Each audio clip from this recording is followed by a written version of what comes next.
আজকে আমরা ইউনিট 1 এ শিখব এম ইজ আর এর ব্যবহার।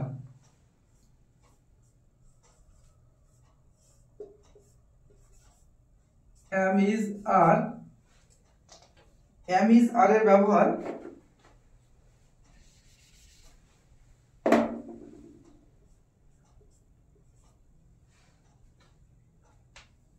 তো এখানে এম ইজ আর এর বিভিন্ন ব্যবহার আছে। একেবারে শুরুতে যে ব্যবহার আমরা সেটা জেনে নেব। এম ইজ আর তিনটে একই শব্দ এবং এর মানে মূলত খানিকটা এরকম হয় বা আছে অর্থ মাঝে মাঝে ব্যবহার হয়। তো আমরা বেশ কিছু সেন্টেন্স দেখে নেব কিভাবে ব্যবহার হয়। যেমন দেখা যাচ্ছে না, দেখো মাই name is Amena, my name is Amina.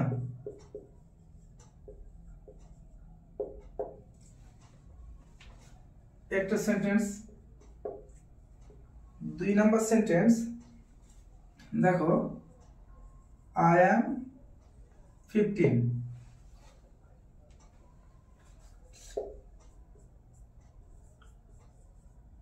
I am Indian.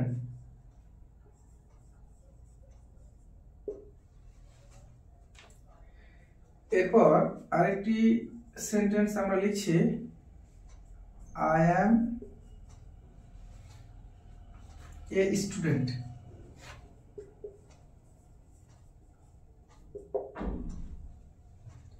পাঁচ নম্বর সেন্টেন্স হচ্ছে, my favorite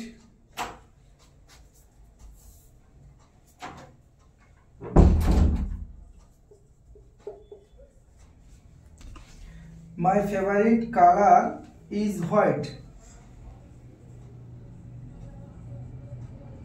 Color is white. আচ্ছা, আপাতত আমরা এই পাঁচটি সেন্টেন্স একটু দেখে নিই। প্রথম সেন্টেন্সটা আমরা এখানে আমিনা নামে একটি মেয়ে, তার সম্পর্কে সে নিজে এই সেন্টেন্সগুলো বাক্যগুলো বলছে। সে কি বলছে? মাই name is Amina, I am 15, I am Indian, I am a student, my favorite color is white. আমরা বাক্যগুলো যদি দেখি আমরা প্রত্যেকটা মানে আশা করি বলতে পারবো। মাই নেম ইজ আমিনা মানে আমার নাম আমিনা। এরপর দেখো I am 15 মানে আমার বয়স 15। এরপর দেখো যেখানে আই ব্যবহার হয়েছে, আয়ের পরে সব জায়গায় আমরা দেখছি আমি। তৃতীয় সেন্টেন্সে দেখো I am Indian, আমি ভারতীয়। এখানে কেউ যদি অন্য দেশের হয়, বাংলাদেশি হলে বাংলাদেশি।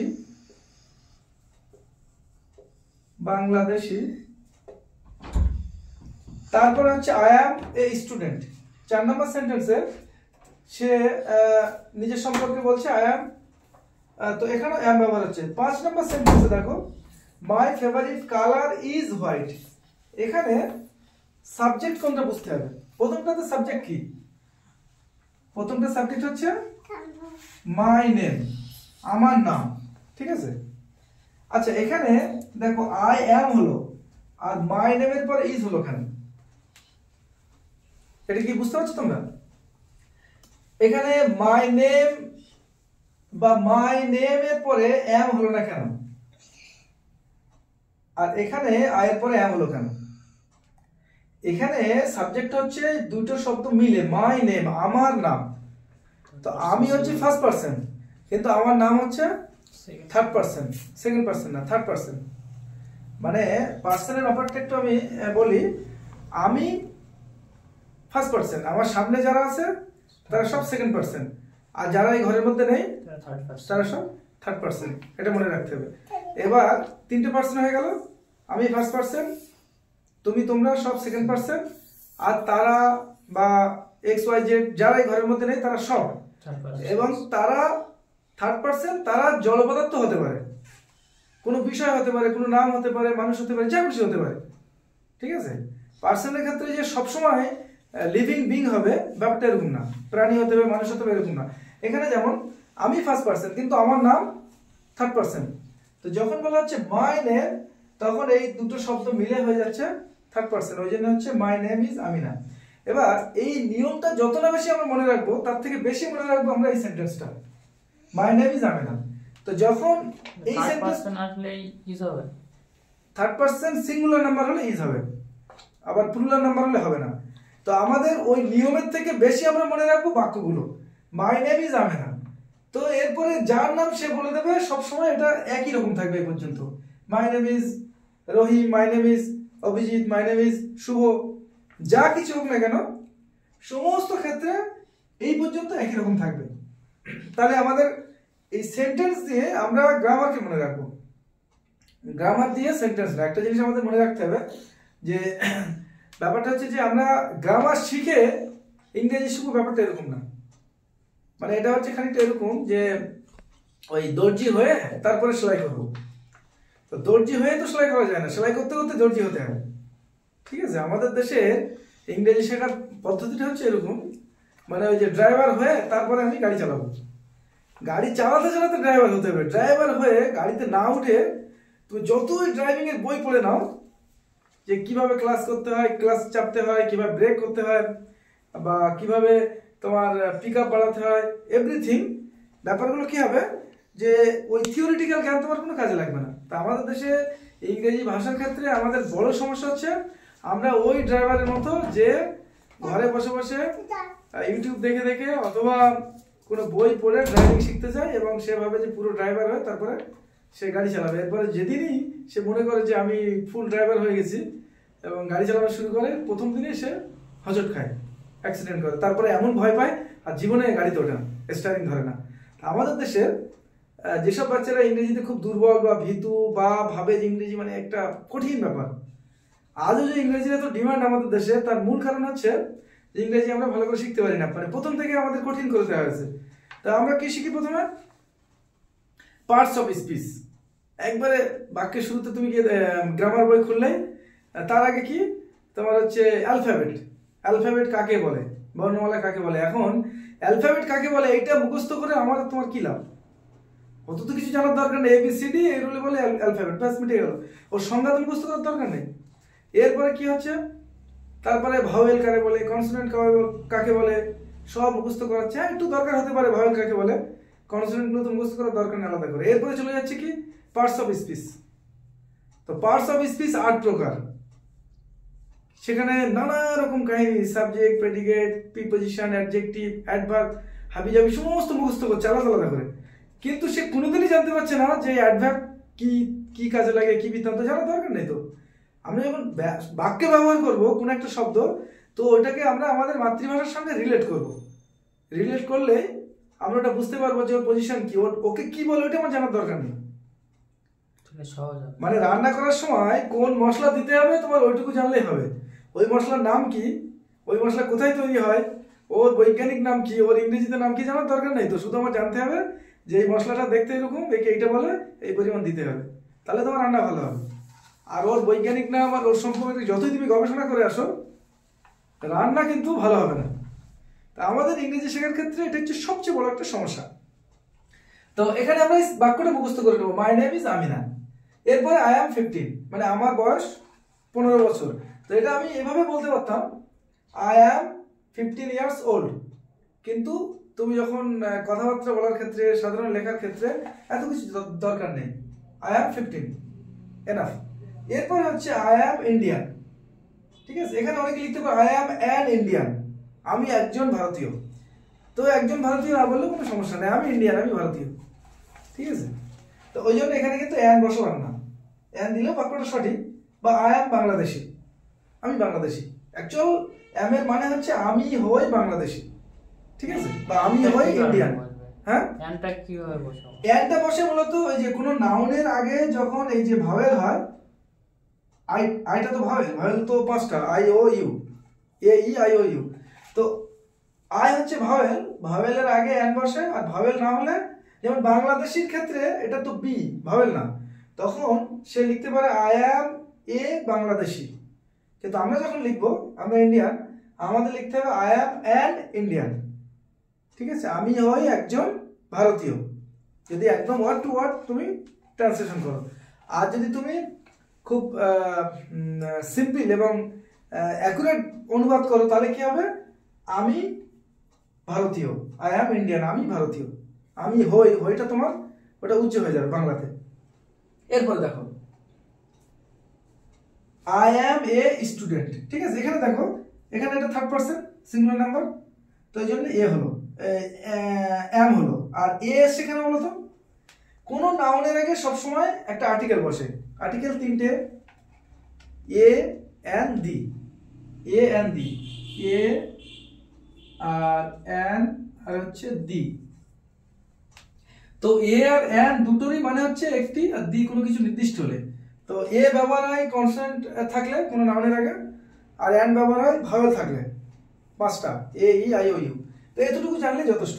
তো এখানে ফার্স্ট পারসন, হ্যাঁ হ্যাঁ, কনসোনেন্ট মানে হচ্ছে ভাওয়েল বাদে যে লেটারগুলো আছে, হ্যাঁ মানে এ বাদ দিলে বি সি ডি, ই বাদ দিয়ে এফ জি এইচ, এভাবে করলে মানে পাঁচটা বাদ দিয়ে যা আছে সব হচ্ছে কনসোনেন্ট। এই সবগুলোর ক্ষেত্রে শুধুমাত্র এ বসবে, আর সেমি ভাওয়েল আছে দুইটা, ডাব্লিউ আর ওয়াই। তো ওটার ক্ষেত্রেও কয়েকটা শব্দ আছে, ওই শব্দগুলো দিয়ে মানে ওই লেটারগুলো দিয়ে ওই শব্দগুলো মুখস্থ করে নিলে ঝামেলা শেষ, মানে আমার আলাদা করে নিয়ম মুখস্থ করার দরকার নেই, ঠিক আছে। তো এখানে ওটা আমরা আলাদা ক্লাসে করবো, আজকে আমরা অ্যামিজারের একদম সিম্পল ব্যবহার দেখছি। এরপরে আই অ্যাম এ স্টুডেন্ট, তো এখানে এ বসলো, এখানে third person singular number, first person singular number হওয়ার জন্য এখানে কি হলো, অ্যাম। এরপরে দেখো এই 5 নম্বর বাক্যটা খেয়াল করো, মাই ফেভারিট কালার ইজ হোয়াইট। আচ্ছা এখানে বলো সাবজেক্ট কোনটা, মাই ফেভারিট কালার, এই পর্যন্ত হচ্ছে পুরোটা সাবজেক্ট, ঠিক আছে। এর মানেটাকে বুঝতে হবে, মাই ফেভারিট কালার মানে আমার প্রিয় রং, আমার প্রিয় রং পুরোটা হচ্ছে বাক্য। তো আমার প্রিয় রং মানে আমি না, তো ওটা হয়ে গেল থার্ড পারসন, ওই জন্য হলো ইজ থার্ড পারসন এবং সিঙ্গুলার। এখানে যদি কালার্স হতো, মাই ফেভারিট কালার্স, আমার প্রিয় রংগুলো, তখন কিন্তু এখানে আর হয়ে যেত, ঠিক আছে। মানে যখন বহুবচন হবে তখন সব ক্ষেত্রে তোমার আর হয়ে যাবে, বুঝা গেল। এই I am student, I am a student, এটা যদি উই হয়ে যায় আমরা, তাহলে কি হবে, উই আর স্টুডেন্ট, তখন আর এ থাকবে না, তখন এখানে একটা এস চলে আসবে, স্টুডেন্টস, উই আর স্টুডেন্টস, আমরা হই ছাত্র, ঠিক আছে। তো এখানে সাবজেক্টটা কি আমরা বুঝে নিলাম, এবং বাক্যগুলো পুরো মুখস্থ করার চেষ্টা করবো সব সময়। My favourite colour is white, তো এখানে বলা যেতে পারে my favourite car is X Y Z, my favourite T shirt, my favourite film, my favourite book. তো যা খুশি দিয়ে তুমি করতে পারো, এখানে অন্য কিছু দিয়েও করতে পারো, ঠিক আছে। তো এই বাক্যটা যখন মুখস্থ হয়ে যাবে তখন এই সেম বাক্যের প্যাটার্নে ফেলে শত শত বাক্য তৈরি করা যাবে। তো আমরা বাক্য দিয়ে গ্রামারকে মনে রাখবো, গ্রামারকে মনে রাখতে গেলে ওই এর আকারে তোমার, যেটাকে ওরা ওই গ্রামার বই বা বিভিন্ন সংজ্ঞা টঙ্গা এটা সেটা করে যে তৈরি করে, এগুলো দিয়ে তুমি কখনো শিখতে পারবে না। তাহলে আমরা 5 নম্বর বাক্য দেখলাম। এরপরে আমরা এটা মুছে দিয়ে আরো কয়েকটা বাক্য এখানে আছে, এগুলো একটু দেখে নিই। আচ্ছা বোঝা যাচ্ছে তো মিজানুর? কোথাও ডাউট থাকলে তোমরা বলবে, লাইভ ক্লাসে অসুবিধা নেই, ডাউট থাকলে ভালো হবে, যেহেতু রেকর্ডিং হচ্ছে তো যারা পরবর্তীতে দেখবে তাদের সুবিধা হবে। আচ্ছা 6 নম্বর সেন্টেন্সটা আমাদের আছে, মাই, আমরা একটু এই সাইড দিয়ে ক্যামেরা আসছে তো না, সমস্যা হলে বলবে আমাকে। My father is a farmer, 6 number, my father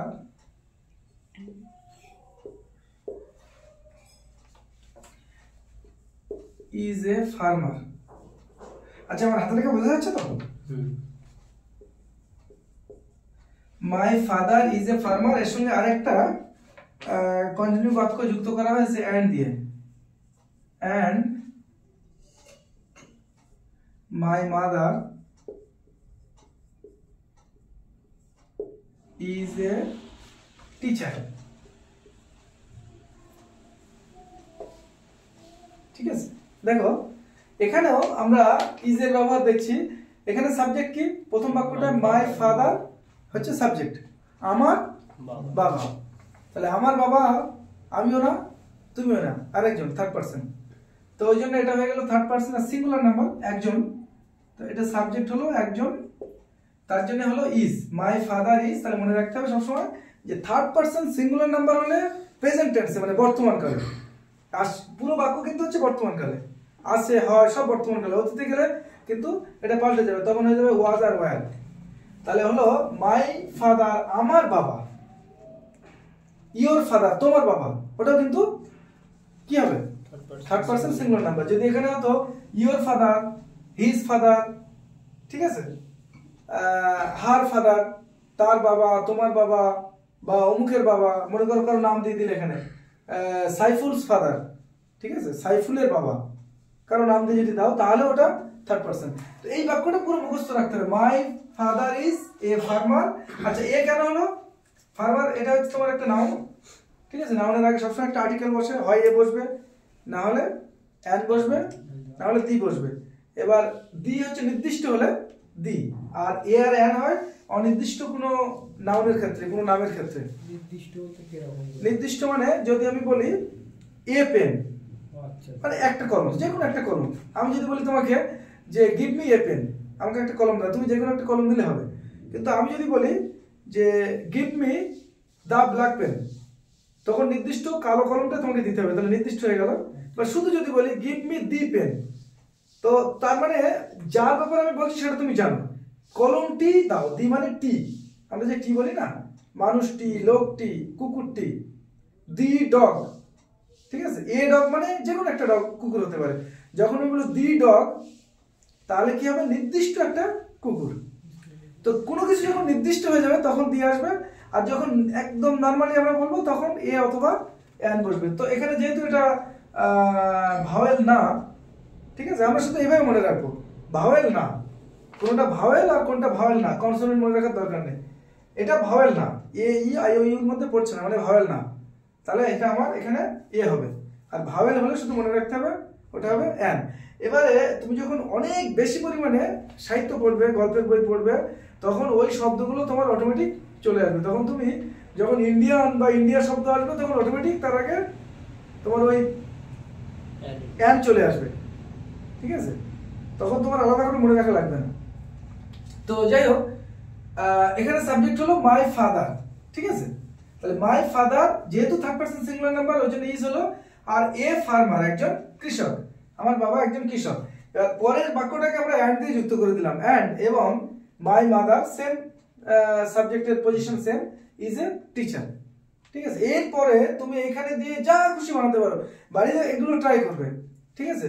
my মাদারের জায়গায় হিজ মাদার, হার মাদার বা অন্য কিছু একটা দিয়ে দিলে, ঠিক আছে। তারপরে এখানে ইজটা তো থাকলো, টিচারের জায়গাতে তুমি অনেক কিছু বসাতে পারো, ওখানে হাউস ওয়াইফ বা তোমার নার্স, ডক্টর বা যা কিছু এক্স ওয়াই জেড। তো আমরা এখানে তাহলে ওইটাই দেখলাম। এরপরে দেখো 7 নম্বর একটা বাক্য এখানে আছে, মাই ফেভারিট ফ্রুটস।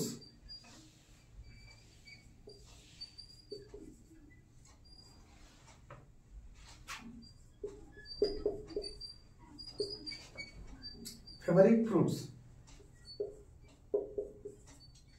দেখো এখানে কি হচ্ছে, আর হচ্ছে। এই যে আর কেন হলো এটা আমাকে বলতে হবে। ফ্রুটস আর ম্যাঙ্গো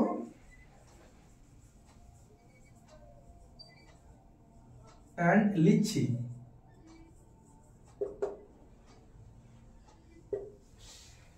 7 নম্বর বাক্যে দেখো আগে সাবজেক্টকে আইডেন্টিফাই করতে হবে, এরপরে ওটা তোমার কোন পার্সন সেটা আইডেন্টিফাই করতে হবে, তারপরে ওইটা তোমার সিঙ্গুলার না প্লুরাল সেটা দেখতে হবে। তাহলে প্রথমে সাবজেক্টকে আইডেন্টিফাই করো, মাই ফেভারিট ফ্রুটস, এই পর্যন্ত হচ্ছে সাবজেক্ট, আমার প্রিয় ফলগুলো, শেষে কিন্তু এস আছে, ঠিক আছে।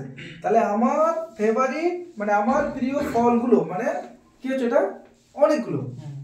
তো যখনই একের অধিক হয়ে যাবে তখন পার্সন যাই হোক না কেন, ফার্স্ট পার্সন হোক, সেকেন্ড পার্সন হোক অথবা থার্ড পার্সন হোক, সব ক্ষেত্রে আর হবে, এটা মনে রাখতে হবে।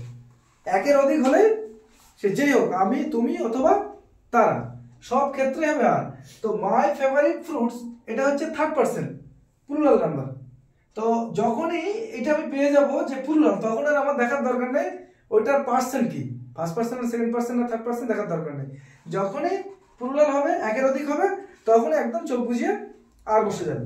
তাহলে মাই ফেভারিট ফ্রুটস আমার প্রিয় ফলগুলি হলো আর ম্যাঙ্গো অ্যান্ড লিচি, আম এবং লিচু। ঠিক আছে, এইভাবে তুমি আরো বাক্য বানাতে পারবে ইচ্ছা মতো, যত খুশি। আচ্ছা, এরপরে দেখো, এরপরে আমরা এটা মুছে দিই, বোঝা গেল তো? আচ্ছা, যদি কোথাও ডাউট থাকে মোছার আগে অবশ্যই আমাকে বলবে, আমি আরেকবার বুঝিয়ে দেবো। এরপর দেখো আরেকটা বাক্য আছে, আই অ্যাম ইন্টারেস্টেড ইন, তোমার এটা 8 নম্বর sentence, I am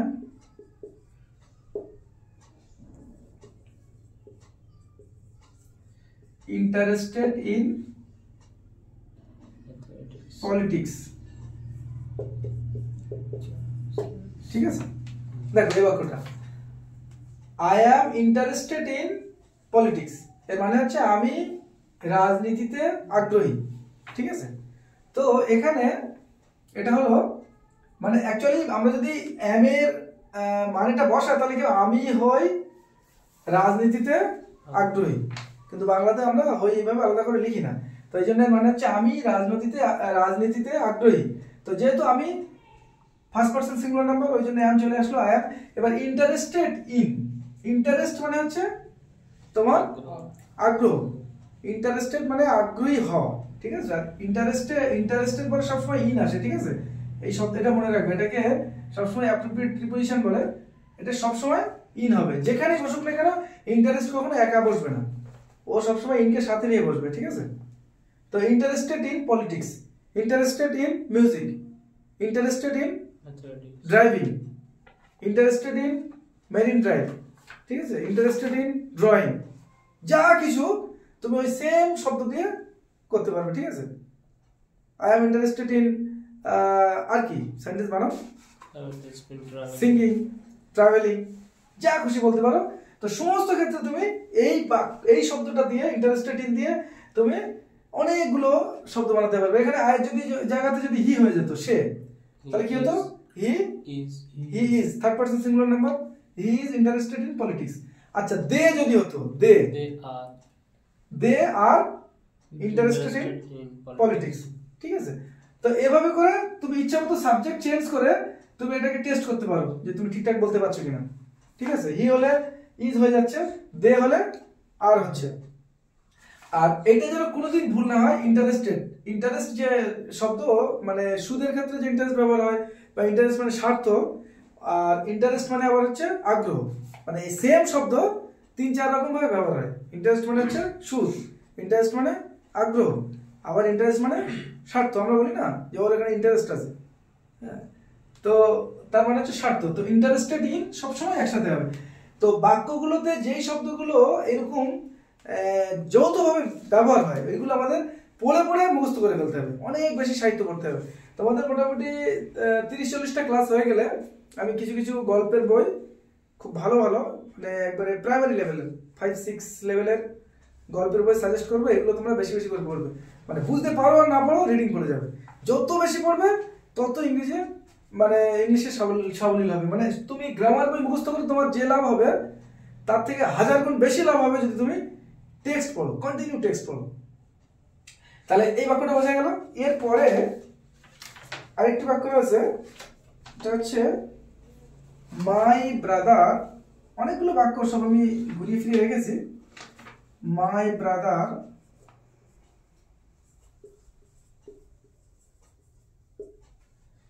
is a doctor.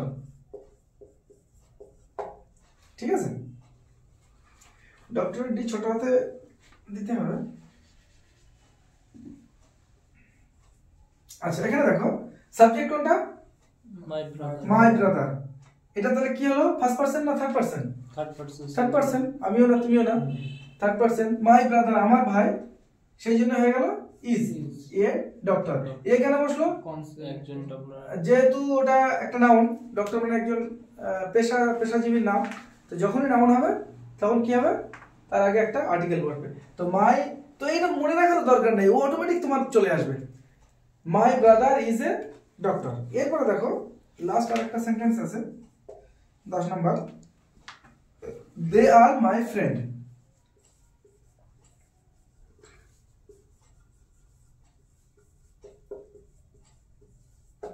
They are my friend. এখানে ফ্রেন্ড আমি লিখলাম, এটা ঠিক লিখলাম না ভুল? ফ্রেন্ডস হবে, এখানে একটা এস আসবে। যদি শুধু ফ্রেন্ড হতো তাহলে এখানে দে হতো না, এখানে হতো হি ইজ মাই ফ্রেন্ড। ঠিক আছে, তো যেহেতু এখানে আর বসেছে তার মানে তোমার এইটা প্লুরাল হবে, মানে একের অধিক হবে। Friends, they are my friends, তারা হয় আমার বন্ধু। তো তারা মানে হচ্ছে একের অধিক, ওই জন্য তোমার নাউনটা এই যে দে, তারা কারা? তারা হচ্ছে ফ্রেন্ডস। তো এই দেটা এই ফ্রেন্ডস কে ইন্ডিকেট করছে, ওই জন্য এটা এস আসলো। তাহলে দে আর মাই ফ্রেন্ডস। তো এগুলো যখন বাক্য বারবার তৈরি করবে তখন তোমার অজান্তেই সঠিক লেখাটা চলে আসবে, তুমি কখনো ভুল করে ওটা লিখবে না। এবার এটা এটার জন্য প্র্যাকটিস করতে হবে। তো আমি এই 10টা উদাহরণ দিয়ে মূলত অ্যাম ইজ আর এর যে একবারে জেনারেল ব্যবহার এটা বোঝালাম। এখানে কোনো ডাউট আছে কিনা এর মধ্যে? পুরো ক্লিয়ার হয়েছে তো? আমি কিন্তু গ্রামার এইটা হলে ওইটা হয়, ওটা হলে সেটা হয়, থার্ড পারসন সিঙ্গুলার নাম্বার, তারপরে ফার্স্ট পারসন প্লুরাল নাম্বার, এই সেই এত কিছুর মধ্যে যাচ্ছি না, যাওয়ার কোনো দরকারও নেই।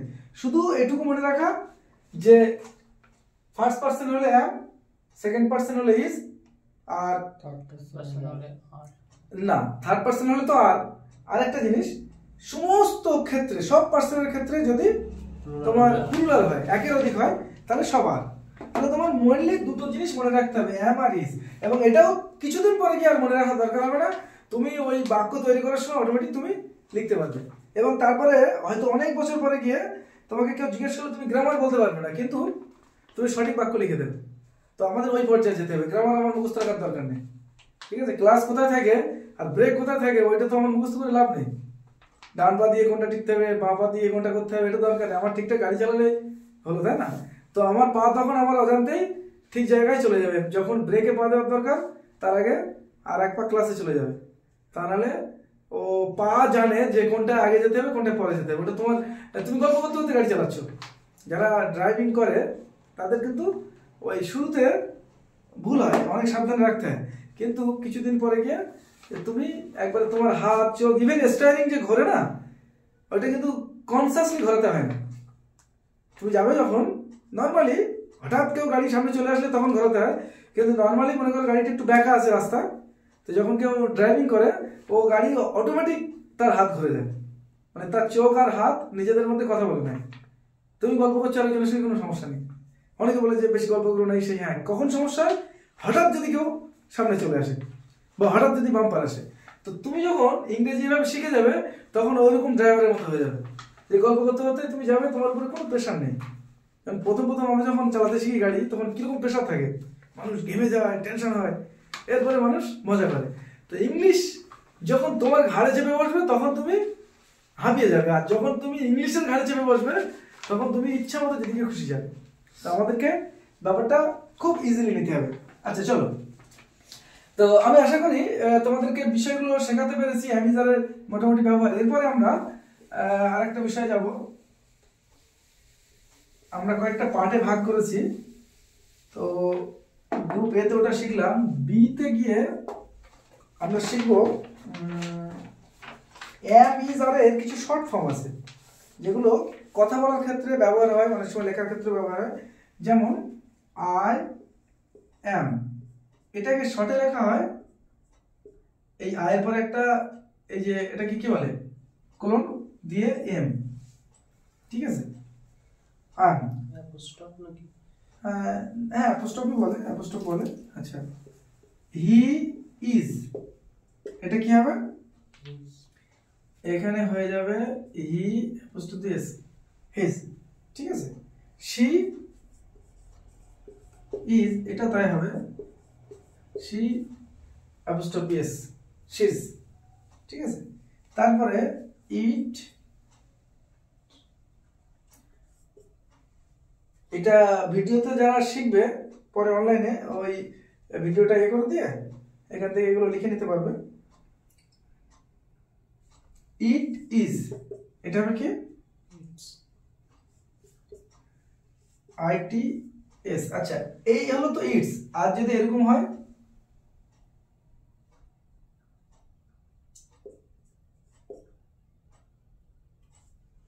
এরকম, এটা হলো ইট ইজ। আচ্ছা, এটা যখন ইট ইজ আর একটা হচ্ছে ইহা, ইট অ্যাপোস্ট্রফি এস মানে অফ ইট, ঠিক আছে? ইট অ্যাপোস্ট্রফি এট মানে হচ্ছে অফ ইট, এটা। তো সেক্ষেত্রে বাক্য থেকে বুঝতে হবে যে এখানে কি অ্যাকচুয়ালি কি হিসেবে ব্যবহার হচ্ছে। ওটা ইট ইজ হবে না ইটস হবে, ওটা বাক্য থেকে বুঝে নিতে হবে।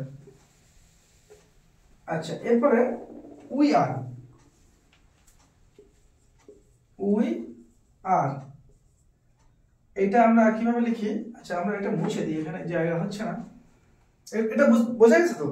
আর আমি নোট দিয়ে দেবো, তোমরা এই নোটগুলো দেখে মুখস্থ করে নেবে, সমস্যা নেই। আমি জাস্ট একবার করে লিখে দিচ্ছি।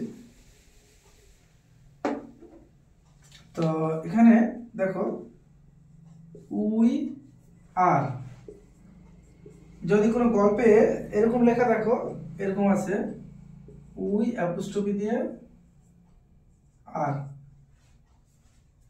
তাহলে এটা কি বুঝবে, কিভাবে পড়তে হবে? উই আর, ঠিক আছে? এখানে কনফিউজ হলে হবে না, এগুলো মুখস্থ করে ফেলতে হবে পড়তে পড়তে। বিভিন্ন গল্পে, পুরানো গল্পে এগুলো ব্যবহার হয় বা কথোপকথনের ক্ষেত্রে ব্যবহার হয়।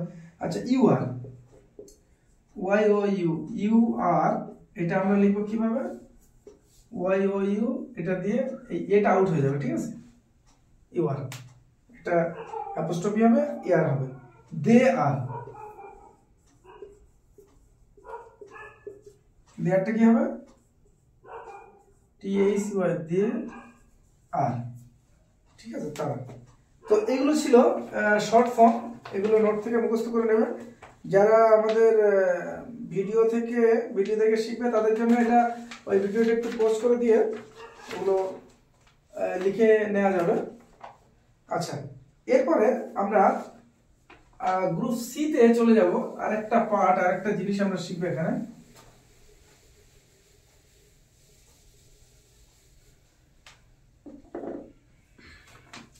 এখানে মূলত ওই এম ইজ আর কিভাবে ব্যবহার হয় এগুলো সব এক জায়গায় করে দেওয়া হয়েছে। দেখো আই এম, ঠিক আছে? এর মধ্যে আর কিছু নেই। এরপরে হচ্ছে হি ইজ, শি ইজ,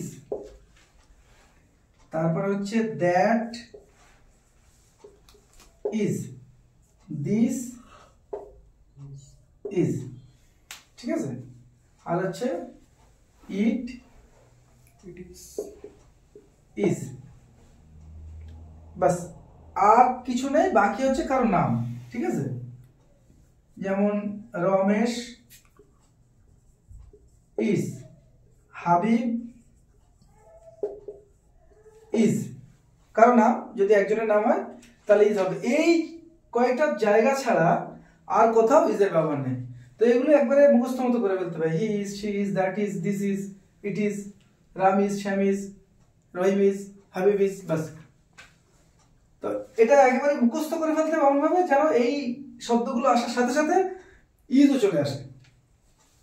তো থার্ড পারসন সিঙ্গুলার নাম্বার মূলত এই কয়েকটা ক্ষেত্রে ইজ ব্যবহার হয়। এরপরে আর ব্যবহার হয় কোথায় কোথায় আমরা একটু দেখে নিই। এই পাশে কিছুটা মুছে দিলাম। দেখো, প্রথমে হচ্ছে কি বলেছি, সব ক্ষেত্রে যদি একের অধিক হয়, first person, second person, third person, যে পারসনই হোক না কেন সব ক্ষেত্রে আর হবে। তো প্রথমে ফার্স্ট পারসনের ক্ষেত্রে আমরা উই আর, আমরা হই উই আর স্টুডেন্ট, আমরা হই ছাত্র। মনে করো এর সাথে স্টুডেন্টটা যোগ করে নাও, স্টুডেন্টস, উই আর স্টুডেন্টস। তারপরে হলো কি you are students, you are students. তারপরে হলো দে আর স্টুডেন্টস, ঠিক আছে? তারপরে এছাড়া অন্য যে কোনো জিনিস আসতে পারে, dogs are, rats R, people আর, ঠিক আছে? পিপল মানে কি একের অধিক, একের অধিক না হলে তো জনগণ হয় না, পিপল মানে জনগণ, লোক। তো পিপল শব্দটাই হচ্ছে ইটসেলফ প্লুরাল, বহুবচন, ঠিক আছে।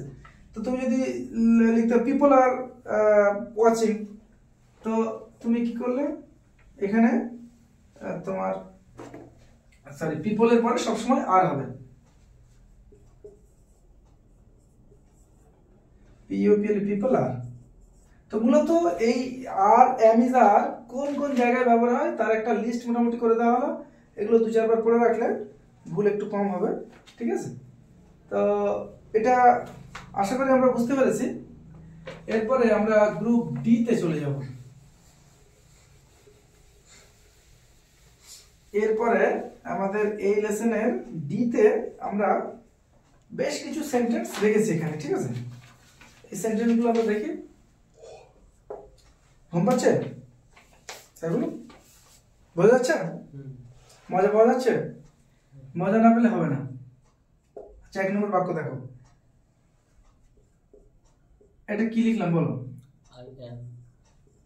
কেমন বলো, কি লিখলাম এটা? I am cold. I am cold মানে কি? আমি ঠান্ডা। কি হবে বলো? আই এম কোল্ড মানে আমার জ্বর, ঠিক আছে। ঠান্ডা ফান্ডা কোনো মিনিং আসবে না। তো এই তুমি যদি দাও একে গুগলে দাও, তো গুগল বলে দেবে আমি ঠান্ডা। তো আই এম কোল্ড মানে আমার জ্বর হয়েছে বা আমার ঠান্ডা লেগেছে, যে কোনো কিছু হতে পারে। তো ব্রিটিশরা যখন ইংরেজি বলে তারা এইভাবে বলে, আর আমরা বললে কি বলবো? I am suffering from fever, আমি এই জ্বরে ভুগছি। I have got cold. I have got cold, I have got fever. তো এইসব হচ্ছে আমাদের ওই যে গ্রামার দিয়ে যারা ইংরেজি শেখে তাদের ইংরেজি, ঠিক আছে। তো গ্রামার দিয়ে চলে না, মানে ভাষার প্রয়োজনে গ্রামার আবিষ্কার হয়েছে পরে। গ্রামার হচ্ছে একটা ভাষার মোটামুটি একটা তৈরি হয়ে যাওয়ার পরে তার কিছু নিয়ম কানুন কেউ আলাদা করে লিখেছে, কিন্তু মাতৃভাষার জন্য কোনো গ্রামার ট্রামার দরকার হয় না। এই যে আমরা এত গ্রামার ট্রামার পড়ি বাংলা ভাষা, এগুলো কাদের দরকার? যারা বাংলায় গবেষণা করবে, এমএ করবে, তাদের জন্য গ্রামার ঠিক আছে। তা নাহলে বাকিদের এত গ্রামার জানার দরকার নেই। আমি তো কোনো গ্রামার জানি না। হ্যাঁ, তারপরে বেকার আমাদের যে গ্রামার পড়ানো হয় বাংলা গ্রামার, এর কোনো মানে হয় না। হ্যাঁ, সে লোক পড়তে পারে যে মনে করো বাংলাতে অনার্স করছে, এমএ করবে, পিএইচডি করবে, ওর জন্য ঠিক আছে। কিন্তু আমরা যারা জীবনে কোনোদিনই এসব করবো না, ইভেন তোমার ভালো সাহিত্যিক হওয়ার জন্য গ্রামার জানার দরকার নেই। তুমি যেটা লিখবো ওইটাই তোমার গ্রামার। যাই হোক, তো এখানে আই অ্যাম কোল্ড, আমি অসুস্থ বা আমার ঠান্ডা লেগেছে, আমার জ্বর। তো তারপরে কি বলছে? Can you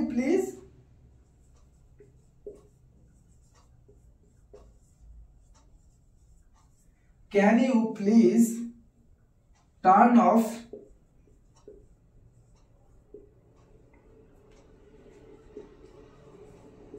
the fan. দেখো, আই এম কোল্ড, আমার জ্বর বা আমার ঠান্ডা লেগেছে, can you please turn off the fan. তার মানে কি? তুমি কি দয়া করে পাখাটি বন্ধ করতে পারবে? দেখো এখানে তুমি এই যে বাক্যটা, আমরা কিন্তু এই বাক্যটা যদি ভালো করে মুখস্থ করি বা ভালো মুখস্থ নয় বলবো বারবার প্র্যাকটিস যদি করি, তাহলে এই ধরনের অনেক শব্দ আমরা বানাতে পারবো, বাক্য বানাতে পারবো। Can you please give me your pen, can you please give me side, ঠিক আছে। তুমি এভাবে করে ইচ্ছা মতো অনেক সব বাক্য বানাতে পারবে। এখানে দেখো সাধারণত এখানে প্লিজটা কেন যোগ করা হলো? প্লিজ না দিলেও কিন্তু চলতো। Can you turn off the fan, তুমি কি ফ্যানটা বন্ধ করতে পারবে?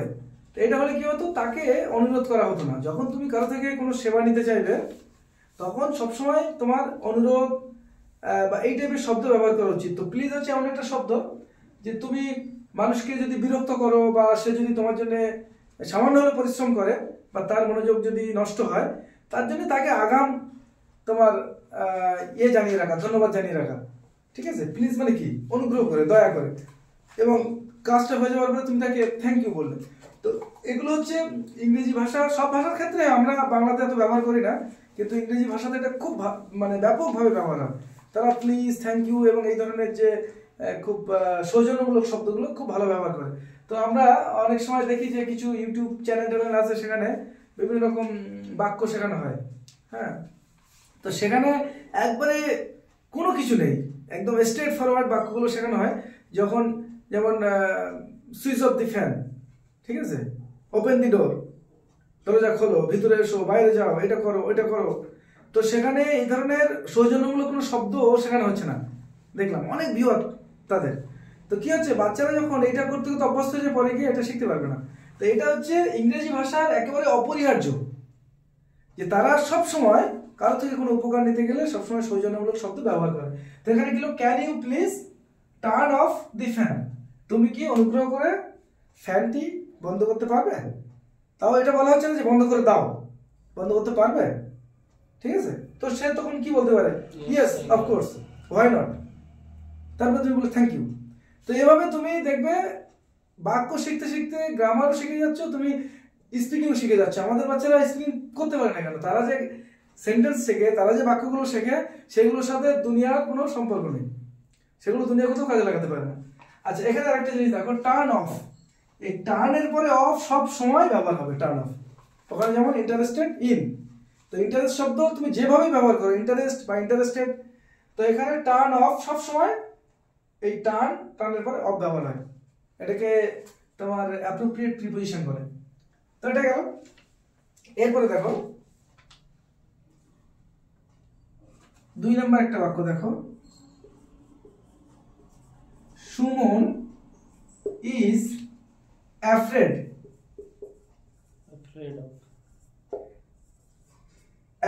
Of cat. ক্যাট হয় না, ক্যাটস হয়, ঠিক আছে।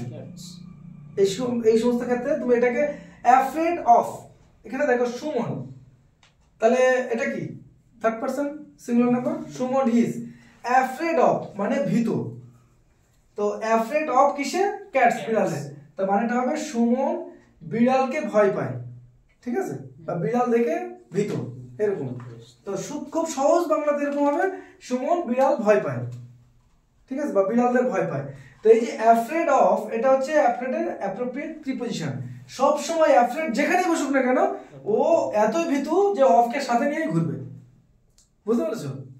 ও অ্যাফ্রেড মানে ভয় পাওয়া, তো ও নিজেই ভীতু, ও কখনো অফকে সাথে না নিয়ে কোথাও যায় না, অফকে সাথে নিয়ে ঘুরে, ঠিক আছে, এটা মনে রাখবে।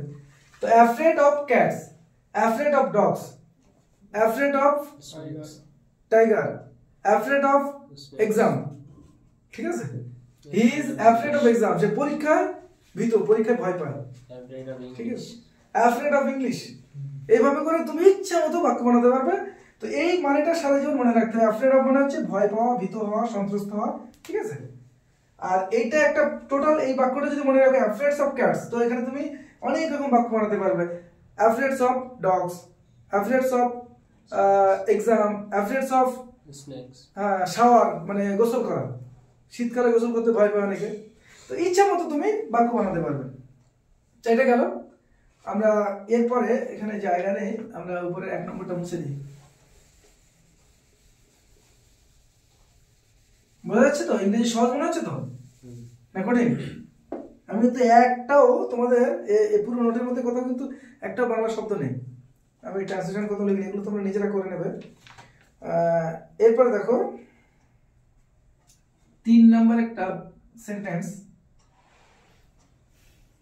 I am 15 years old। তুমি এটুকু বললে হয়ে যেত, I am 15, ঠিক আছে। তো পুরোটা লিখতে পারো, I am 15 years old। কথা বলার সময় তুমি কি বলো, I am 15। যদি তোমার জিজ্ঞেস করে যে তোমার বয়স কত, how old are you, তুমি বলে I am 15, বা শুধু বলতে পারো 15, মানে বুঝে নেবে যে 15 বছর। আমাদের যদি কেউ জিজ্ঞেস করে তোমার বয়স কত, 25, 28, 36, আমরা তো আর কিছু বলি না। তো কথা বলার ক্ষেত্রে তোমার তো আর কিছু বলার দরকার নেই, তোমার হচ্ছে কি প্রপার ওয়েতে তোমার যেটা তুমি বলতে চাইছো সেটা আরেকজন পর্যন্ত পৌঁছে দেওয়া, দ্যাটস এনাফ। তো আই অ্যাম 15 ইয়ার্স ওল্ড, আমার বয়স 15 বছর। এরপরে দেখো মাই ব্রাদার বা সিস্টার ইজ 18। এখানে কিন্তু আর লেখা হচ্ছে না 18 ইয়ার্স ওল্ড। যখন আমি একসাথে আমার বয়স এবং আমার ভাইয়ের বয়স বলবো, তখন স্টাইলটা হচ্ছে এরকম, I am 15 years old, my brother is 18। তার মানে 18 ইয়ার্স ওল্ড এটা এখানে উজ্জ্ব আছে, ঠিক আছে। যেমন আমরা অনেক কথায় আমরা এরকম বলি যে একজনের জন্য পুরোটা বলে আরেকজনেরটা অর্ধেকটা বলে দিই। তো এটা বোঝা গেল। আচ্ছা, আরেকটা জিনিস, এখানে যেহেতু আমরা অ্যাম ইজ এর ব্যবহারটা শিখছি, এটা একটু দেখে নাও। এটা ফার্স্ট পারসন সিঙ্গুলার, এর ক্ষেত্রে অ্যাম সবসময় হবে। এখানে দেখো মাই ব্রাদার হচ্ছে থার্ড পারসন সিঙ্গুলার নাম্বার, ওই জন্য এখানে ইজ হলো, ঠিক আছে। তো এই ধরনের যেমন ছোট ছোট বাক্য আমাদের তৈরি করতে হয়। তো এই ধরনের গ্রামার যখন আমরা শিখবো বাক্য দিয়ে দিয়ে, তো এত পরিমাণে আমরা বাক্য শিখবো যে আমাদের ওই আলাদা করে যেসব স্পোকেন ইংলিশ করে না, ওসব স্পোকেন ইংলিশ টিংলিশ দিয়ে আসলে কোনো কাজ হয় না। ওখানে 50, 60, 100টা বাক্য কয়েকটা ক্যাটাগরিতে ভাগ করে সব রেখে দেয় এবং এগুলোকে মুখস্থ করে, এগুলো দিয়ে কোনো কাজ হয় না আসলে। যেটা শিখতে হবে সেটা খুব ভালো করে শিখতে হবে, ভিতর থেকে গিয়ে শিখতে হবে। এবং এর একমাত্র উপায় হচ্ছে বেশি বেশি করে টেক্সট পড়া, গল্প পড়া, উপন্যাস পড়া, কবিতা পড়া, বেশি বেশি করে। যত বেশি পড়বে তত তোমার বাক্যের উপরে কমান্ড আসবে, তখন ওই স্পোকেন ইংলিশ আলাদা করে শেখা লাগবে না। আচ্ছা, মাই ব্রাদার, ওখানে যদি আমার একটার বেশি বোঝানো যায় তাহলে কি ব্রাদার্স আর, তখন মাই ব্রাদার্স আর হয়ে যাবে, তো অটোমেটিক তোমার চলে আসবে। প্লুরাল হয়ে গেলে ব্রাদার্স যখন হবে তখন এখানে অটোমেটিক আর চলে আসবে, তখন আর ইজ আসবে না, ঠিক আছে। এবার এটা কখন হবে? যখন তুমি প্রচুর পরিমাণে পড়বে, পড়তে পড়তে পড়তে পড়তে একদম তোমার ওটা ইউজড হয়ে যাবে, মানে সাবকনসিয়াস মাইন্ডে চলে যাবে। এবং এর জন্য তোমার বিশাল সময় দেওয়া লাগবে না। সারা দিনে যদি তুমি আধা ঘন্টা সময় দাও, প্রতিদিন আধা ঘন্টা করে একদম ঘড়ি ধরে সময় দাও, এনাফ। বসো, ক্লাস করো। আচ্ছা, এরপরে আমরা আরেকটা বাক্য নিয়ে একটু কাটাছাড়া করি। আমরা এই যে বাক্য নিয়ে একটু কাটাছাড়া করছি, এগুলোকে কি বলে? আরবিতে কি বলে? তারকিব। হ্যাঁ, তারকিব বলে, মানে বাক্য কাটাছাড়া করা, মানে অ্যাকচুয়ালি অপারেশন করা, ঠিক আছে। এরপর 4 নম্বর আমরা একটা এই দেখবো, my uncle is very tall. ভালো করে বুঝে নাও, my uncle is very tall, ঠিক আছে। এখানে ইজ হলো কেন? My uncle, my uncle third person singular number উপস্থিত নেই। আচ্ছা, যেহেতু আমার কাকা বা আমার চাচা অনেক লম্বা, তাই সে হচ্ছে army. He is a soldier.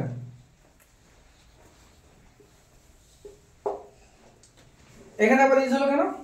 হি, সে যেহেতু, তো আমরা বাক্যগুলো এমন ভাবে তৈরি করেছি যে দুটো বাক্যের সাথে রিলেশন আছে এবং এর মাধ্যমে তুমি এই ইজ এর ব্যবহারটা শিখে নিচ্ছ, মানে তোমার অজান্তে।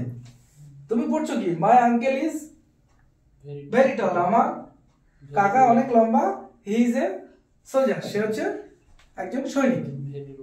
তো তুমি এটুকু শিখছো, কিন্তু এর মাধ্যমে তুমি কি করছো? আবার একবার করে ইজ এর ব্যবহারটা এখানে করে নিলে বাক্যে। ভেরি ওয়াইটা ছেড়ে গেছে। কোনটা?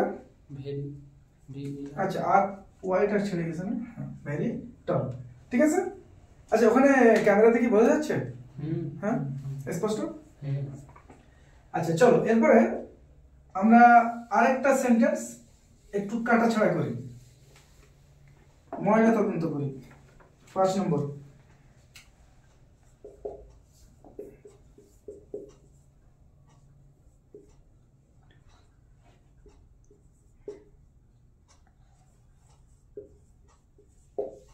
কি লিখলাম?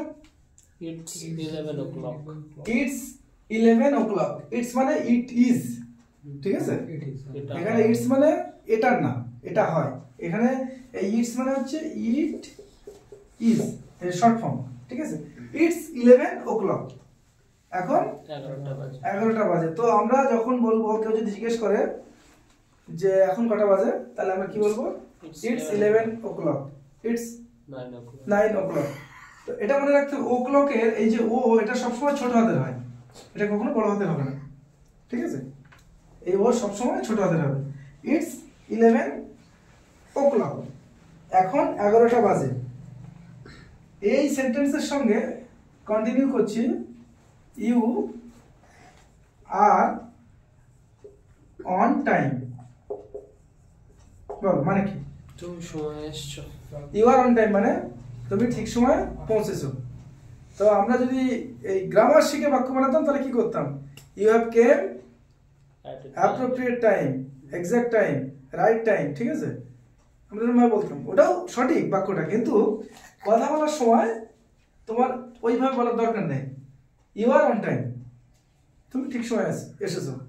অথবা তুমি বলতে পারো ইউ আর লেট এগেইন, তুমি আবার দেরি করেছো, ঠিক আছে? তো এই কথাগুলো তো আমাদের দরকার জানার না, চলাফেরা। যেমন কামালকে বললো যে ও কোনো জায়গায় ড্রাইভিং করে, তো ওর যার ড্রাইভিং করে সে বলে দিল ইউ আর লেট এগেইন, মানে ও আগেও লেট করেছে আবার লেট করেছে। এই কথা তো সবসময় শোনে। হ্যাঁ, তখন ও কি বলবে? Sorry sir. কি হলো, ক্যামেরা পড়ে গেল কেন?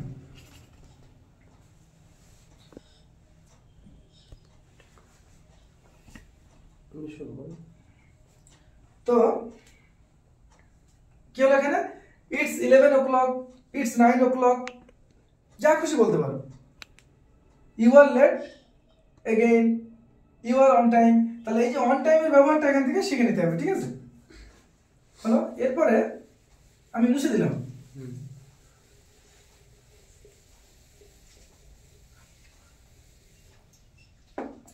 আমাদের এই পুরো এগুলো লেসনগুলো রেডি হবে, আস্তে আস্তে বই আকারে এটা আসবে।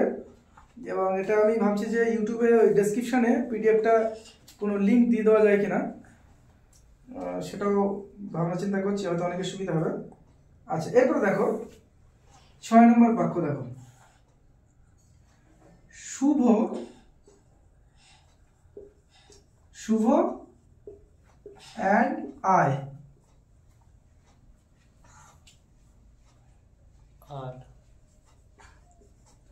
আর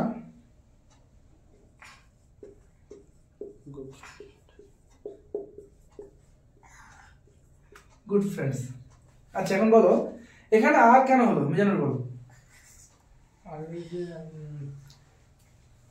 আই তো আয়ের জন্য যদি হয় তাহলে তো এম হওয়ার কথা, আই এম হয়তো ওই ইয়েস আছে, গুড ফ্রেন্ড লাস্ট ইয়েস আছে এই জন্য।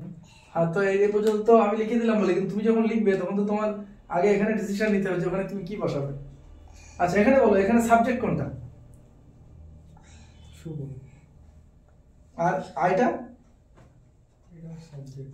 এখানে সাবজেক্ট হচ্ছে এই দুটো মিলে, শুভ অ্যান্ড আই, শুভ এবং আমি। শুভ আর আমি যখন হয়ে গেলাম তখন তো আমরা একের অধিক হয়ে গেলাম, দুজন হয়ে গেলাম। তো এই যেহেতু এটা মিলে একটা সাবজেক্ট এবং এখানে একজন দুজন হয়ে গেল, ওই জন্য এখানে আর হলো, ঠিক আছে? এটা মনে রাখতে হবে, Shubho and I are good friends. এটা তো অনেক পরে হলো, এটা তুমি বাক্য দেখে অনুবাদ করতে পারবে, কিন্তু যদি তোমাকে বাক্যটা লিখতে হয় তখন তুমি কিভাবে লিখবে? আচ্ছা, এখানে একটা জিনিস দেখবে, যখন এভাবে কারোর সঙ্গে রিলেট করে দুজনে একসাথে লিখবে, কখনো তুমি এটা আই অ্যান্ড শুভ এটা করতে পারতে, কিন্তু এটা হচ্ছে ওই বললাম সৌজন্যের খেলা। ইংরেজরা খুব সৌজন্যপরায়ণ জাতি, ওরা সবাইকে রেসপেক্ট করে, ঠিক আছে? তো ওই জন্যে যে আমার সামনে আছে তাকে সবসময় আগে রাখা, তাকে সম্মান দেখানো, আমি সবসময় পিছিয়ে থাকবো। যেমন ইউ আই হি একসাথে যদি হয়, আমি তুমি সে, আমি তুমি সে আর গুড ফ্রেন্ডস, এখানে যদি এরকম হয় ইউ, তাহলে যেহেতু তুমি আমার সামনে আছো তোমাকে আগে দিলাম, তারপরে আমি এখানে আছি, আমি থাকলাম, আর যে বাইরে আছে তাকে পরে রাখলাম 3 নম্বরে, কিন্তু ওকেও আরো আগে দিয়ে দেওয়া যায়, নিজে একদম পিছনে চলে যাওয়া যায়, ইউ হি অ্যান্ড আই। কিন্তু স্ট্যান্ডার্ড হচ্ছে যেহেতু সে নেই সেই জন্য ইউ আই অ্যান্ড হি, তুমি আমি এবং সে খুব ভালো বন্ধু, ঠিক আছে? তো এখানে সাবজেক্ট হচ্ছে এই দুটো মিলে, এটা মনে রাখতে হবে। এটা হচ্ছে একটা ইংরেজি ভাষার তোমার বিউটি। এরপরে দেখো আরেকটা বাক্য, ইয়োর বুকস। কতক্ষণ হলো টাইম?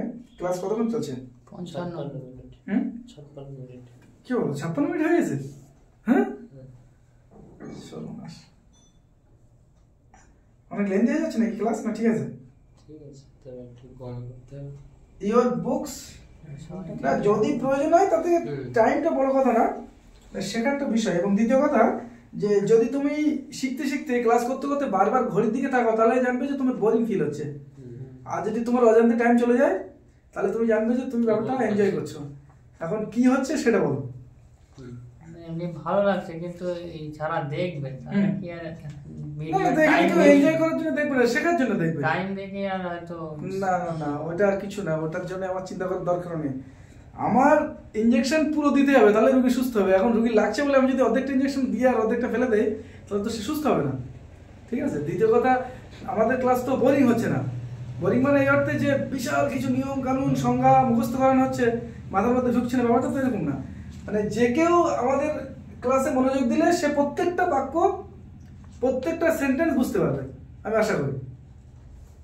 তার কথা অসুবিধা হবে না। সেইভাবেই পুরো ডিজাইন করা হয়েছে ক্লাসটা। এই 1 ঘন্টা 1.5 ঘন্টা হয়তো তোমাদের ক্লাস নিচ্ছি, কিন্তু এই লেসনটা তৈরি করতে আমার 3-4 ঘন্টা সময় গেছে, তাও একদিনে না। ইয়োর বুকস, আর এটা তো একবারে সময় গিয়েছে। আর ইংরেজি নিয়ে অন্তত 15-20 বছরের, এটারও বেশি। তোমার একটু পানি দাও তো। 20 বছর 25 বছর ইংরেজি নিয়ে চর্চা করতে হয়েছে। এবার দ্বিতীয় কথা, আমরা তো আর ইংরেজি অনার্সের ছাত্র না, আমরা সায়েন্সের ছাত্র। ইংরেজি আমরা শিখতাম শখ করে এবং প্রয়োজনে।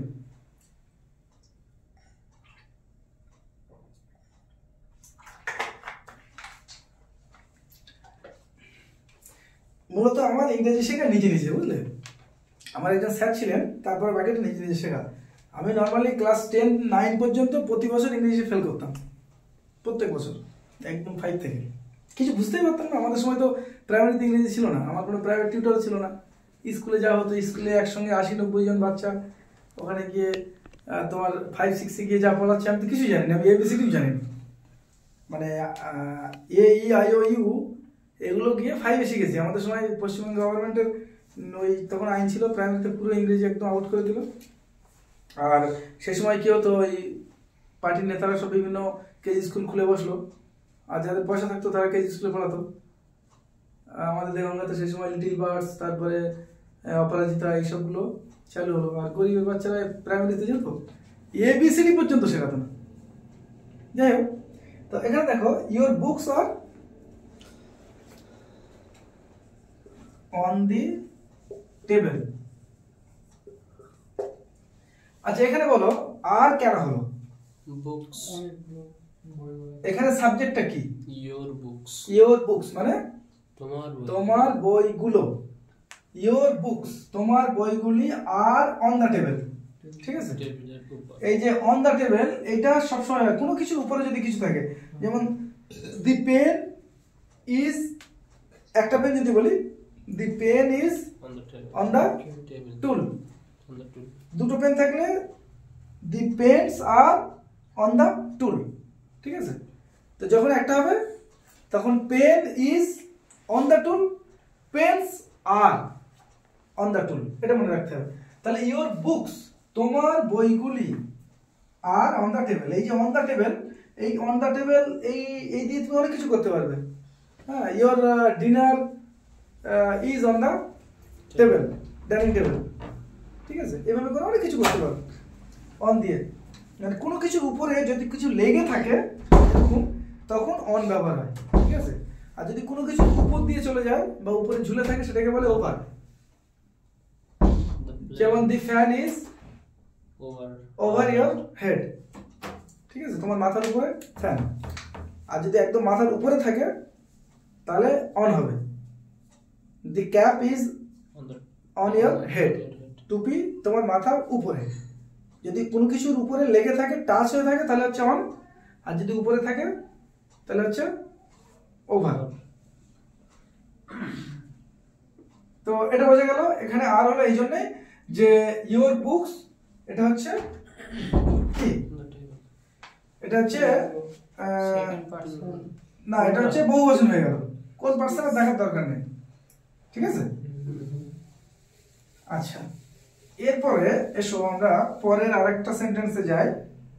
এটা আমরা আগে যদিও করেছি, যেমন I am interested in politics, এই বাক্যটা আমরা আগে শিখেছি, এটা আমি নিচ্ছি না। দি মুন ইজ বিউটিফুল,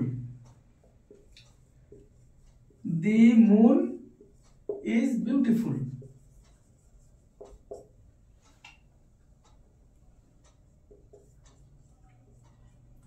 ঠিক আছে, এখানে দেখো ইজ হলো কেন, মুন তো চাঁদ তো একটাই। আচ্ছা এর আগে দি কেন হলো? চাঁদটি একটাই মাত্র চাঁদ হ্যাঁ, আছে। পৃথিবীতে যে জিনিসগুলো একটাই হয় তার ক্ষেত্রে সবসময় দি হয়, যেমন দি মুন, দি সান, দি তাজমহল, দি হিমালয়। ঠিক আছে, দি হিমালয়, যা কিছু একটা হয় তার আগে দি বসে। তো এখানে সাবজেক্ট যেহেতু দি মুন মানে চাঁদটি বা চাঁদ, এখানে টি বলার দরকার নেই, চাঁদ মানে চাঁদ সবাই জানে, এখানে আলাদা করে এই চাঁদটি ওই চাঁদটি এরকম বলে তো কিছু নেই। তো দি বসছে এখানে ওই কারণে না, এখানে দি বসছে যেহেতু একটা সেই জন্য। তো দি মুন ইজ বিউটিফুল। এবারে এই সেন্টেন্স দিয়ে তুমি অনেক কিছু করতে পারো, ঠিক আছে, সেন্টেন্স বানাতে পারো। এরপরে দেখো 10 নম্বর একটা বাক্য এখানে আছে,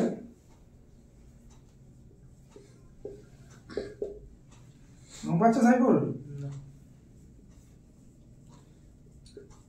দ্যাট ইজ মাই, এখন তো মনে হচ্ছে বোর্ড বড় হলে ভালো হতো, এটা ছোট লিখতে হবে, সে ছোট লিখে বড় ওখানে দেখা যাবে না। ভিডিও কোয়ালিটি খুব সুন্দর আছে। সুন্দর আছে। হ্যাঁ, look that is my uncle's car. বলো মানেটা বলো, কে বলতে পারবে? দেখো দেখো ওইটা আমার চাচার গাড়ি। আমার বাবা কাকার গাড়ি। আমার আঙ্কেলস কার মানে বাবা কাকার গাড়ি। মানে লুক দেখ দেখ ওই আমার চাচার গাড়ি, ঠিক আছে। লুকের পরে যে এটা দাও ওইটা কিসের? এটাকে বলে বিস্ময়বোধক চিহ্ন। কোনো কিছু মানে বিস্ময়, আনন্দ, দুঃখ এরকম প্রকাশ করার ক্ষেত্রে তখন এই চিহ্নটা ব্যবহার হয়, ঠিক আছে। আমরা যেমন যেমন তুই বাংলা কি বলবো, এই দেখ দেখ দেখ আমার আমার বাবুর গাড়ি আসতেছে, ঠিক আছে। তো এরকম ইজ হয়েছে ওটা আঙ্কেল না, আঙ্কেলস মানে এখানে ইজ এর জন্য না, এই অ্যাপোস্ট্রফি এসটা হচ্ছে অফ আঙ্কেল। তুমি ইউএনসি এলি, এটা একটু আমি বলে দিই, এই যে এটা এভাবে লেখা যেত, that is the car of my uncle, এভাবে তুমি লিখতে পারতে। দ্যাট ইজ, এই কারটা আগে চলে যেত, that is the car of my uncle, এরকম হতো। বুঝা যাচ্ছে না। মানে এই সেন্টেন্সটাকে তুমি যদি আলাদা ভাবে লিখতে, এই অ্যাপোস্ট্রফি এস যদি না ব্যবহার করতে, তাহলে সেন্টেন্সটা অনেক বড় হয়ে যেত। পাশে লিখে দাও। তখন কিভাবে লিখতে হতো, এখানে দেখো, তখন লিখতে হতো that is the car of of my uncle, of মানে এর। ঠিক আছে। তখন কি হতো, এটা হচ্ছে দ্যাট ইজ দি কার, এই হচ্ছে কার আমার চাচার, এভাবে লিখতে হতো। কিন্তু তুমি এইটা যখন এইভাবে লিখে দেবে তখন বাক্য অনেক ছোট হয়ে যাবে, তখন বাক্য কি হয়ে গেল, that is my uncle's car. That is my uncle's car. Uncle's মানে আঙ্কেলের, ঠিক আছে। আঙ্কেল এর আমরা যে লিখি না, মানে চাচার বা কাকার, কয়াকার, কয়াকার র, এই যে রটা এটা হচ্ছে আঙ্কেল, UNCLE, এই অ্যাপোস্ট্রফি এস, এই র আর এই এস এখানে ইকুইভ্যালেন্ট, ঠিক আছে। তো এইভাবে আমরা যে কোনো করতে পারি, যার সাথে মানে যেখানে খুশি তুমি এটা ব্যবহার করতে পারো, ঠিক আছে। My mother's, my father's, my brothers car, my brothers shoes, ঠিক আছে। মানে রর জায়গা। হ্যাঁ একদম একদম, ওটা রয়ের জায়গা, এটা ব্যবহার হবে। তো এখানে কি হলো, দ্যাট ইজ মাই আঙ্কেলস কার, মানে এটা হচ্ছে আমার কাকার গাড়ি, ঠিক আছে। তো এখানে ইজ ব্যবহার হলো যেহেতু এই যে দ্যাট আছে, দ্যাট মানে গাড়িকে বোঝাচ্ছে, ঠিক আছে। তো এটা বোঝা গেল। তো এরপরে দেখো এখানে আমরা মোটামুটি 10টা বাক্য রেখেছিলাম, শেষ হয়ে গেছে। এখানে আর কয়েকটা শর্ট ফর্ম আমরা একটু শিখে নেব। আমরা একবারে লেসনের শেষ পর্যায়ে চলে এসেছি।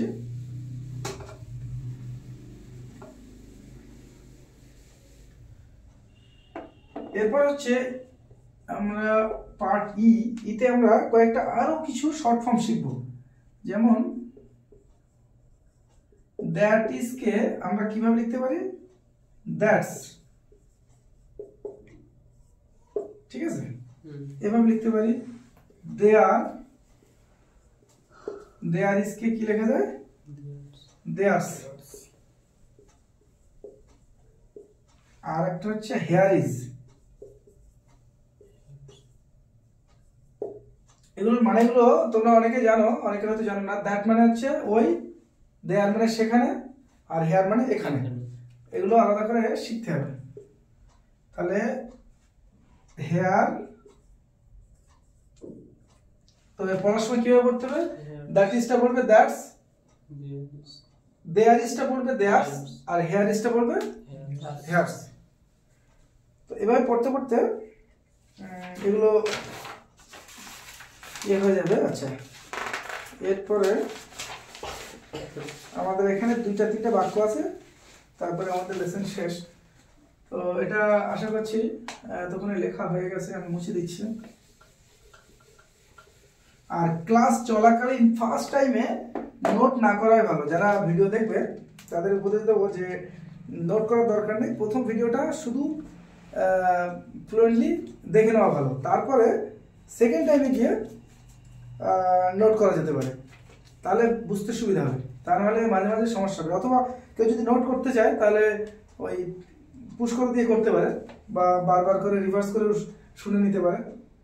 আচ্ছা, তো এখানে ইতে 3টে আমরা এখানে বাক্য রেখেছি, ওইগুলোর ব্যবহার দিয়ে। যেমন থ্যাংক ইউ, এখানে আমরা কি দিলাম? বিশ্ববোধক চিহ্ন দিলাম, থ্যাংক ইউ, ধন্যবাদ। তো মানে ধন্যবাদ দিচ্ছি মানে কি, আমি খুশি হয়ে ধন্যবাদ দিচ্ছি। তো যখনই খুশি, দুঃখ, আনন্দ, উচ্ছ্বাস এগুলো প্রকাশ হবে, তখন কি হবে? ওই বিশ্ববোধক চিহ্ন ব্যবহার হবে। এরপর হচ্ছে that's very kind of you.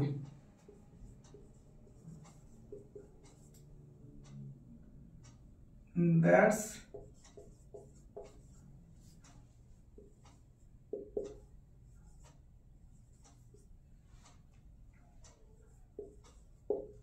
এখানে দেখো, হয়তো কেউ কাউকে উপকার করেছে বা কিছু একটা এ হয়েছে, তো সে তখন তাকে ধন্যবাদ দিচ্ছে, thank you, that's very kind of you. মানে এর বাংলা করলে এরকম হয়, এটা তোমার অনেক দয়া।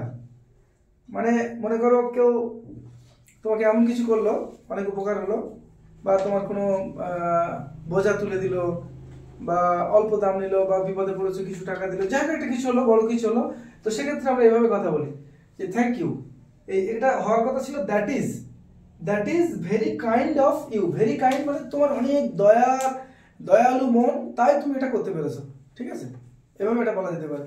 যেমন অনেকে একজনকে প্রশংসা করছে, সে পাল্টা তাকে প্রশংসা করার ক্ষেত্রে এরকম বাক্য ব্যবহার করতে পারে, that's very kind of you.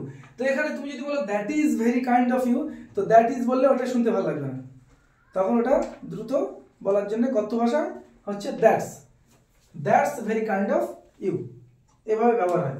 তো দ্যাট ইজটা দ্যাট হয়ে গেল, 1 নম্বর বাক্য। 2 নম্বর বাক্য একটা আছে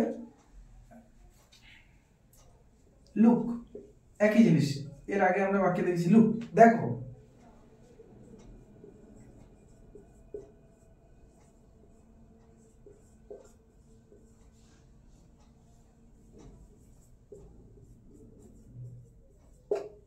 বাক্যটা বলো, look, there's a dove, D-O-V-E, ডাব মানে ঘুঘু,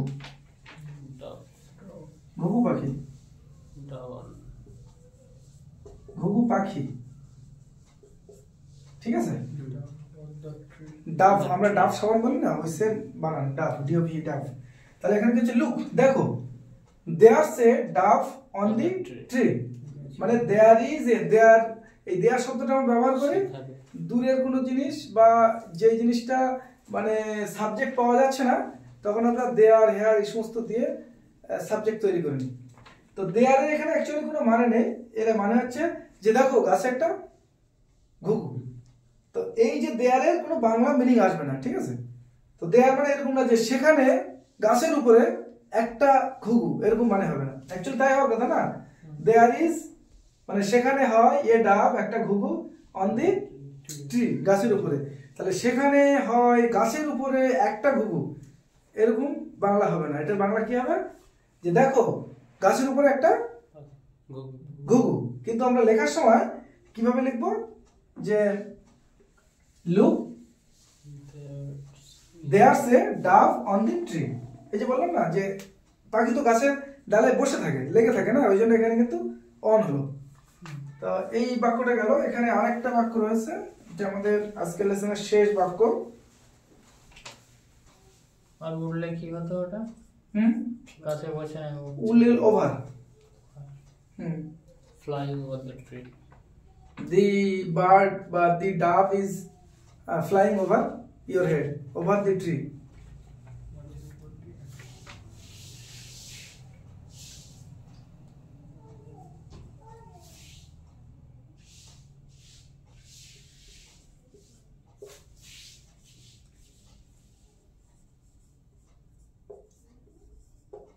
দেখো এখানে আরেকটা বাক্য আমরা দেখতে পাচ্ছি, here's your pen। তার মানে কি? তোর কলম। here's your pen, এই এখানে তোমার কলম। মানে কেউ হয়তো কলম খুঁজছিল, যে ভাই আমার কলমটা কোথায়, কলমটা কোথায়, কে নিল? তো কেউ একজন হয়তো বললো আরে এই তো তোমার কলম। এই যে আমরা বলি না বাংলাতে, আরে এই তো তোমার কলম এখানে। তো এটা তুমি যখন ইংলিশে বলো তখন কি বলবে? here's your pen, here's your কি। কেউ হয়তো চাবি খুঁজছে, এই চাবি অনেক সময় মানুষের হারিয়ে যায়, বা পার্স হারিয়ে গেছে, তো here's your পার্স। তো সঙ্গে সঙ্গে সে কি বললো? Thank you. তো এই যে বাক্যটা তোমার আলাদা করে স্পোকেন ইংলিশ শেখার দরকার নেই। তুমি এই ক্লাসগুলো ভালো করে শিখলে তুমি মানে speaking, writing, reading, everything, listening সব তোমার একসাথে হয়ে যাবে। হেয়ারস ইওর পেন, এই তো এই তোমার কলম, এখানে তোমার কলম। তো তার উত্তরে সে বলছে থ্যাংক ইউ। তো এখানে আমরা এই যে হেয়ার ইজটা হয়ে গেল হেয়ারস, তো এর ব্যবহার শিখলাম। তো মোটামুটি আমাদের আজকে অ্যাম ইজ আর এর যে প্রাথমিক ব্যবহার, এর আরো অনেক জায়গায় ব্যবহার হয়, সেগুলো পরে অন্যান্য ইউনিটে আমরা শিখবো। তো এটা আমরা শিখলাম আজকে। এখন অ্যাম ইজ আর এর ব্যবহার গেল। আজকের আমাদের ডেট ছিল কত? 8 তারিখ না? ডেটটা আগে লিখে ভালো হতো। যাই হোক, এরপরে এখানে হোমওয়ার্ক আছে, যেমন এটা আমি দিয়ে দেব, তোমরা জেরক্স করে নেবে। হোমওয়ার্কে আছে তোমার write the short form of am is are, এখানে আছে। তারপরে 2 নম্বর আছে put in am is are, এখানে এই শূন্যস্থানে অ্যাম ইজ আর বসাতে হবে। আচ্ছা, এরপরে তোমার 3 নম্বর আছে make sentences use am is are. তো এখানে শব্দগুলো দেওয়া আছে, যেমন শুজ ইওর ভেরি ডার্টি। তো এই শব্দগুলো দিয়ে আর অ্যাম ইজ এখান থেকে নিয়ে একটা সেন্টেন্স বানাতে হবে। যেমন এটা তোমরা বানাতে পারবে, শুজ ইওর ভেরি ডার্টি, বাক্যটা কি হবে? Your shoes are very dirty. বুঝা গেছে? Your shoes are very dirty. Are হলো কেন? Your shoes জুতো বলছে, দুটো জুতো হয়। শুজ মানে একের অধিক জুতো, অনেকগুলো জুতো, এরকম ভাবে অনেকগুলো দেওয়া আছে, বাক্য দেওয়া আছে। আচ্ছা, এখানে look at Amina's sentence. Look at Amina's, এই যে আমিনাস হলো, Amina apostrophe s, Amina's. Look at Amina's sentences, আমিনার বাক্যগুলোর দিকে তাকাও। Now write sentences about yourself, এবং এখন তোমার সম্পর্কে ওই সেম বাক্যগুলো লেখো। যেমন নেম, তা আমিনার নাম কি ছিল? মাই নেম ইজ আমিনা। তোমার নাম তুমি লিখবে ফ্রম, মানে কোথা থেকে এসছো, মানে আই এম ইন্ডিয়ান। তারপরে age, I am 18, I am 20, I am 25। তারপরে student, I am a student. Favourite colour, my favourite colour is white বা ব্ল্যাক, বা আরো কিছু। Interested in, I am interested in, যেটাতে তুমি আগ্রহী, football, music, writing, reading, playing, driving, everything. তো এগুলো করা খুব সহজ। এরপর রাইট টু সেন্টেন্সেস, এখানেও এই যে দেওয়া আছে, যেমন আই ইন্টারেস্টেড ইন সুইমিং, তাহলে আয়ের পরে এখানে কি হবে? তো এটা সঠিকভাবে বাক্যটা তৈরি করতে হবে। তো এই গেল মোটামুটি 5টা কি পার্ট ছিল, এটা হোমওয়ার্ক। তো আমরা পরের একটা ক্লাসে হোমওয়ার্কগুলো নিয়ে আমরা আরেকটা ভিডিও বানাবো, আরেকটা ক্লাস করবো। আর তোমরা যারা এখানে ক্লাস করছো তারা এটা নিয়ে যাবে, এবং এগুলো সব তোমাদের কাজ হচ্ছে টোটাল একদম প্রথম থেকে শেষ পর্যন্ত একবার পড়ে নাও, এবং প্রত্যেকটা পাশে এর মানেগুলো লেখা, প্রত্যেকটা বাক্যের। তাহলে মানে লিখতে পারলে, মানে এর অর্থগুলো লিখতে পারলে, তাহলে বোঝা যাবে যে তোমরা বাক্যটা বুঝতে পারছো কিনা। এবং এখানে পেন্সিল ব্যবহার করবে, উড পেন্সিল, ঠিক আছে? পেন ব্যবহার করার দরকার নেই, তাহলে প্রয়োজনে আবার কেটে করা যাবে। আর এটা তো এমনি করতেই হবে। তো এখানে 4টে পেজ আছে। আজকে আমরা আমাদের ক্লাস একবারে শেষ পর্যায়ে চলে এসেছি। তো অ্যাম ইজ আর এর যে প্রাথমিক ব্যবহার, সেটা আমরা এখানে বেশ বিস্তারিতভাবে আলোচনা করলাম বিভিন্ন বাক্যে। তো আশা করি এখান থেকে তোমরা এই ব্যাপারে তোমাদের ডাউট ক্লিয়ার হয়েছে। আরও যদি কোনো সমস্যা থাকে তোমরা পরের ক্লাসে জানাবে। তো এখানে আজকে আমাদের ক্লাস শেষ করা যাচ্ছে। আসসালামু আলাইকুম।